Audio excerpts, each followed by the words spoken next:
maybe just about in time here. I don't know what we've got on this morning, but it's lovely to be here and to welcome you all to Enterprise Week 2022. So this one is a little, that's a 360 camera, that's an Insta1X. My name is Kieran Swail. I'm a Tourism Innovation Specialist at Southern Regional College. Visible, that's an invisible selfie stick which extends about to my height. Today we're in our new state-of-the-art Banbridge campus at Southern Regional College, which specialises in digital and digital media, to host our What's New in Digital Tourism. So today we've had about 40 businesses here, 3 guest speakers from the Insights Project, which is a cultural heritage project, Representative Alan Hamilton from Brilliant Trails, talking about the innovation that he's doing, some of which is in the ABC Council area, and then myself and my colleague Cathal McDonald.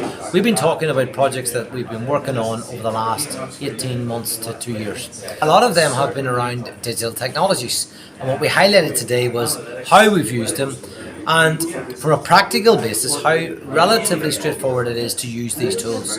Low entry, relatively low cost, and an investment in knowledge and skills that we provide.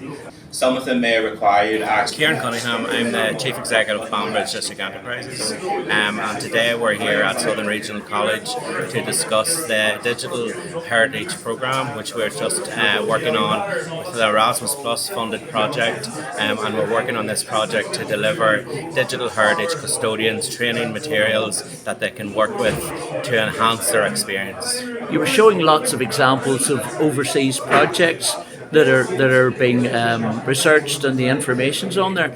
How would that reflect and how could that be used, say, for my example, in a Lurgan context? But some of the examples, for example, that we have there, so one of the ones that we've used from down south is the Ballroom of Romance, where it has been taken with a VR camera and take people back in time. So it's just a simple example of an unused building that is now sitting there, if you like, idle, and how that can take people back and be used as part of the cultural heritage within that community and further afield. So in the Lurgan context, there's plenty of romance around Lurgan, plenty of ballrooms too, but this can go to any kind of heritage project or location or whatever. We would encourage people to use the materials that have been developed and maybe tailor those materials to suit their own projects. So use some of it or use all of it. You know, the materials are there and they're open educational resources funded through the Erasmus Plus programme. So they're there for people to use. As we've been said, I'm Alan from Brilliant. I'm Alan Hamilton. I'm the director of Brilliant Trails based up at Galgorm. We deliver experiential trails for the tourism sector, either for councils, landowners or anybody that's interested in the outdoor environment. And that's what you were talking about today at this seminar. What was the real message for the people around the table? There were a variety of people. The real message is get used to using digital experiential programs and software and information for your visitors, either pre-arrival or when they're on site. So either using it on your website, using 360 experiential tours to give them information and give them a full verbal brief exactly what they're doing when they arrive. And then once they're on site, using digital assets, either mobile apps or web-based apps, to then enhance that experience, either as a guide or non-guided tour, so they can go around and then access information either as on an interpretive panel or a digital source from a QR code to an NFC tag, and that data can be a 360 experience, an audio or video tour, or something that's a bit more immersive with a 360 headset. You're telling me you grew up in Craigavon, so you know Lurgan.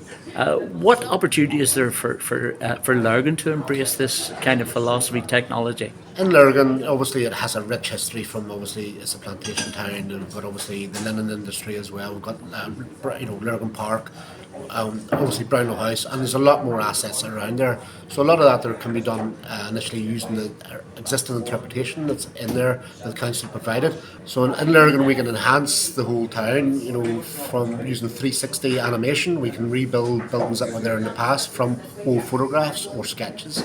We can then also enhance that experience by having virtual tour guides standing there dressed in period costume, talking about things that happened in the past, but using your phone to animate them in front of you. And that could be a lot more immersive experience, but giving people something that's going to be inviting for them to go and learn, but also at the same time, it's not going to hinder or have any obstructions within the town. But we can use the existing interpretive panels that are already located around the town just by using a simple QR code or NFC tag to trigger that information. So our big message today was embrace technology, don't be afraid of it. Your visitors are using technology to find you, but why not optimize that?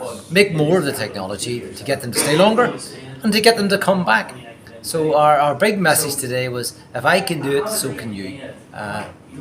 Tell me how that could be let out in somewhere like Lurgan, where today you focused on a couple of projects, Tumbling Paddy, storytelling, music and all sorts of stuff. The others I think you looked at were bike trail elsewhere.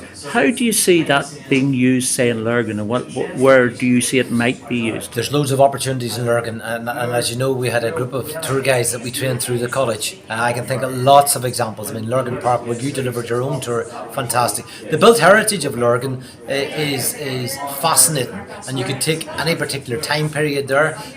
Lurgan's probably undersold and known around the world, perhaps. The real story of Lurgan hasn't been told, so you can use technology to do that, either on a walking trail that you've referred to. We saw 3D animation there using an app called 3D QR. We have a QR code and you see a building. So that in itself would be fascinating. You've heard their brilliant trails talking about how they use interaction on a walking trail.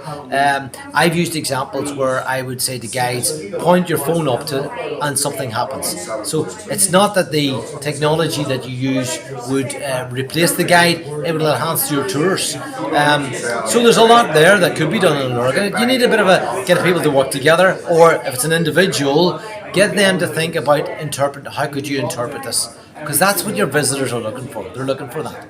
They're looking for the story without having come here, and perhaps entice them to come. Very much so, and that could be done. You're saying the story.